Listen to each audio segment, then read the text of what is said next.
வச்ச குப்பையாக வந்த உடம்பு குப்பையாக வந்த உடம்பு அது புத்தனென்றும் பித்தனென்றும் பித்தனென்றும் அவரென்ன சக்கையாக போங்கருந்து ஞான பள்ளி சக்கையாக போங்கருந்து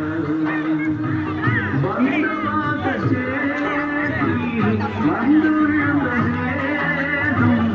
எந்த கங்கையாற்றில்